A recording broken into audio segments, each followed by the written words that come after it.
Hi friends, welcome to Salem Padma சமையல். இன்னைக்கு நம்ம என்ன பார்க்க போறோம்னா கிராமத்து ஸ்டைலில் ஒரு கருவாட்டு குழம்பு. பார்த்தீங்கன்னா முருங்காய், உருளைக்கிழங்கு, நெத்திலி கருவாடு போட்டு ஒரு சூப்பரான ஒரு கருவாட்டு குழம்பு. வாங்க போய் பார்க்கலாம். அதுக்கு முன்னாடி நம்ம சேனல் இப்போ தான் புதுசாக பார்க்குறீங்கன்னா சப்ஸ்கிரைப் பண்ணிக்கோங்க. பக்கத்தில் இருக்கிற பெல் பட்டனையும் கிளிக் பண்ணிக்கோங்க. இப்போ முதல்ல பாருங்க, நான் 100 கிராம் அளவுக்கு இந்த மாதிரி நெத்திலி கருவாடு எடுத்திருக்கேன். அதை எப்படி சுத்தம் பண்ணணும்னா இந்த மாதிரி தலையோட இருக்கும். இந்த மாதிரி உள்ள இருக்கிறதெல்லாம் எடுத்துட்டு எல்லாத்தையும் இந்த மாதிரி கிளீன் பண்ணி வச்சுக்கலாம்.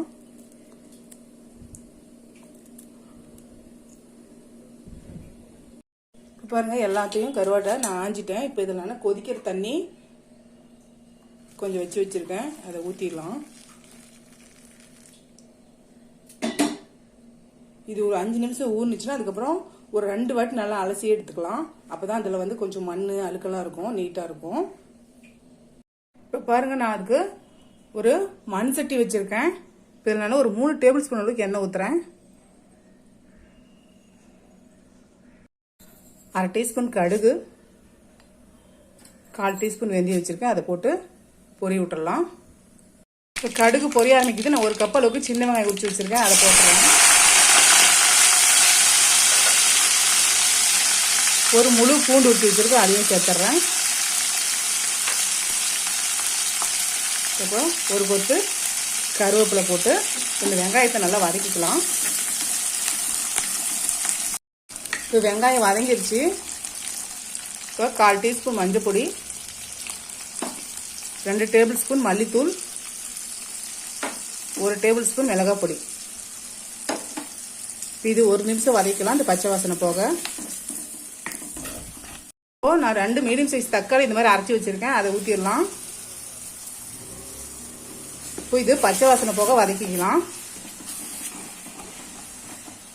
இப்போ பாருங்க, தக்காளி நல்லா எண்ணெய் பிரிகிற அளவுக்கு வதக்கியாச்சு. இப்போ நான் ஒரு முருங்காய் கட் பண்ணி வச்சிருக்கேன். அதே மாதிரி 2 உருளைக்கிழங்கு கட் பண்ணி வச்சிருக்கேன். உங்களுக்கு காய் எவ்வளோ தேவையோ அவ்வளோ போட்டுக்கலாம். இப்போ இது ஒரு 2 நிமிஷம் நல்லா வதக்கி விட்டுக்கலாம்.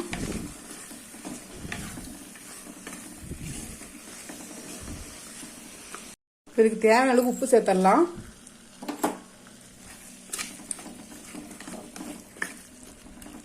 காய் வேகிறதுக்கு தண்ணி ஊற்றிக்கலாம்.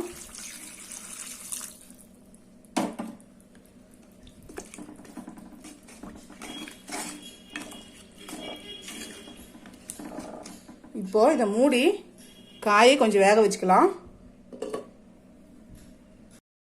ஓபன் பண்ணிக்கலாம்.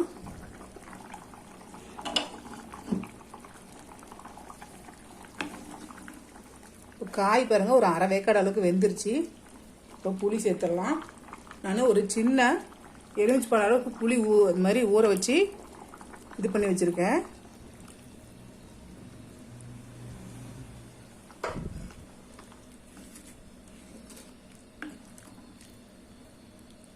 இது ஒரு 5 நிமிஷம் நல்லா கொதிக்கட்டும்.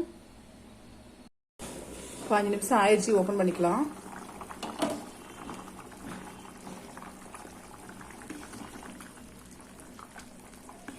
இப்போ பாருங்க, காய் நல்லா வெந்துருச்சு. இப்போ பாருங்க, நான் 1/2 மூடி அளவுக்கு தேங்காய் எடுத்து இந்த மாதிரி பால் மாதிரி எடுத்து வச்சிருக்கேன். கொஞ்சம் திக்கா அதை ஊற்றிடலாம்.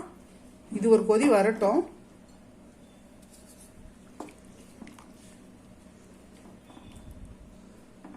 பாருங்க, தேங்காய் பால் ஊற்றி கொதிக்க ஆரம்பிச்சிச்சு. இப்போ நான் 1 டீஸ்பூன் அளவுக்கு சீரக பொடி வச்சிருக்கேன். அதை சேர்த்துட்றேன்.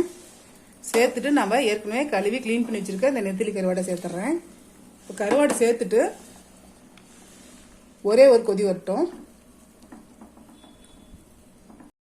இப்போ பாருங்க, நல்லா இப்போ கொதி வந்துருச்சு. இப்போ நம்ம ஸ்டவ் ஆஃப் பண்ணிடலாம். அந்த சட்டி சூட்டுக்கே இந்த கருவாடு வெந்துடும். ஏற்கனவே நம்ம சுடு தண்ணியில் போட்டு வச்சுருக்கோம். அவ்வளோதாங்க, சூப்பரான நம்ம கிராமத்து சைடில் செய்கிற மாதிரி முருங்காய் கருவாடு போட்டு குழம்பு ரெடிங்க.